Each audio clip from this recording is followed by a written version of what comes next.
नमस्कार। मैं डॉक्टर सुषमा मेहता फिर से उपस्थित हूँ आपके सम्मुख लेकर अपनी ही लिखी कहानी नीरज नैना का छठा भाग। पिछला भाग समाप्त हुआ था इन पंक्तियों के साथ।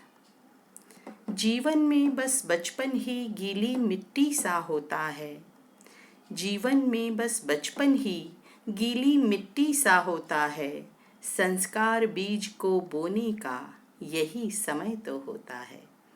यदि बचपन में ही जो संस्कार डाले जाएं तो वो निश्चित रूप से आगे बढ़कर प्रभावी होते हैं।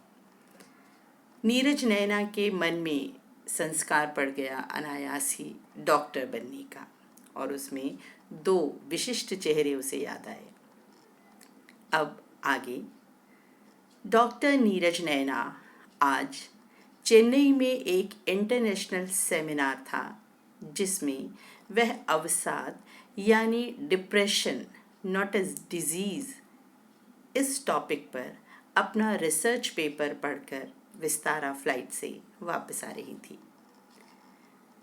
इस रिसर्च पेपर में उसके अपने अनुभवों का, व्यक्तिगत अनुभवों का निचोड़ था।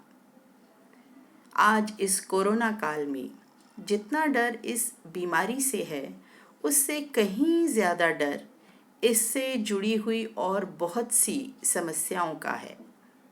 डॉक्टर नीरज नैना ने कहा था, मेरे विचार में यह डर बीमारी नहीं है, बल्कि मन में बहुत से नेगेटिव थॉट्स का एक साथ आना और ठहर जाना है। इसका सिर्फ एक ही सॉल्यूशन है और वह है मेंटल पीस। डॉक्टर नीरज नैना के अनुसार मेंटल पीस किसी मेडिसिन से नहीं मिल सकता।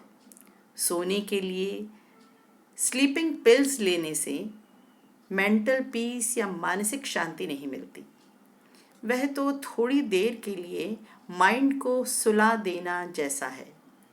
मेंटल पीस के लिए मेडिटेशन और स्पिरिचुअलिज्म ही उपाय हो सकते हैं। अध्यात्म और ध्यान, इन्हीं के द्वारा डिप्रेशन से बचा जा सकता है, क्योंकि ये दोनों ही नेगेटिव थॉट्स को दिमाग से धीरे धीरे निकालते हैं और पॉजिटिव थॉट्स को अंदर आने देते हैं। डॉक्टर नीरज नैना अपने उन पेशेंट्स को जिन्हें नींद न आने की बीमारी थी, उन्हें कहा करती थी कि जब आपको नींद न आए तब मन ही मन ओम का उच्चारण करें और देखें धीरे धीरे दिमाग शांत होने लगेगा और नींद आ जाएगी। वह अक्सर कहा करती, जिन्हें स्लीपिंग पिल से बचना है वे किसी धर्म विशेष को न सोचते हुए एक मेडिसिन की तरह इस शब्द की डोज लें। और अपने पेशेंट्स का फीडबैक इस डोज के बारे में उन्हें हमेशा ही पॉजिटिव मिला। अब सेमिनार की ओर फिर लौटते हैं कि आप उस चेन्नई में हुए सेमिनार का यदि परिणाम जानना चाहते हैं, वहाँ नीरज नैना का अनुभव कैसा रहा, तो मैं आपको बता दूं कि अगले महीने उसे WHO के फोरम में मुख्य वक्ता के रूप में जाना है, क्योंकि यह विषय समसामयिक है, करंट है और डॉक्टर नीरज नैना के विचार, थॉट्स प्रैक्टिकल हैं, तो उन्हें मेन स्पीकर के फॉर्म में वहाँ जाना है। तभी अनाउंसमेंट हुई कि हवाई जहाज़ दिल्ली एयरपोर्ट पर उतर रहा है। डॉक्टर नीरज नैना ने अपने विचारों का सामान समेटा और बाहर निकलने के लिए हवाई जहाज़ के एग्जिट गेट पर पहुंच गईं। एयर होस्टेस ने मुस्कुरा कर उन्हें देखा और कहा, have a nice day doctor Neeraj Naina. वह भी मुस्कुरा दी, थैंक यू, उसने कहा और बाहर आ गई। वह अभी एयरपोर्ट के एग्जिट गेट तक पहुंचने ही वाली थी कि एक अनाउंसमेंट सुनाई दी, doctor Neeraj Naina please reach at lobby number 2, somebody waiting for you there. कौन होगा यहाँ दिल्ली में? खैर, लॉबी में पहुंची तो देखा नीरज वहाँ खड़े उसी की प्रतीक्षा कर रहे हैं।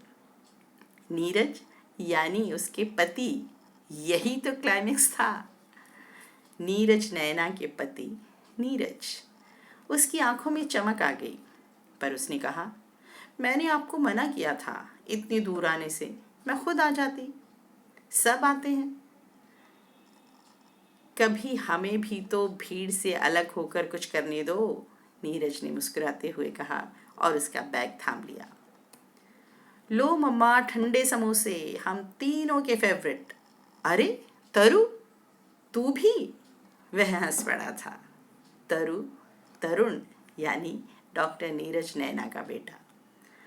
बोला, कार ड्राइव तो मैं ही करूँगा ना। मुस्कुराते हुए वे तीनों कार की ओर चल पड़े। आज की कहानी बस इतनी ही। कहानी के अगले भाग के लिए आप अगले सप्ताह की प्रतीक्षा कीजिए। नमस्कार, शुभम भवतु।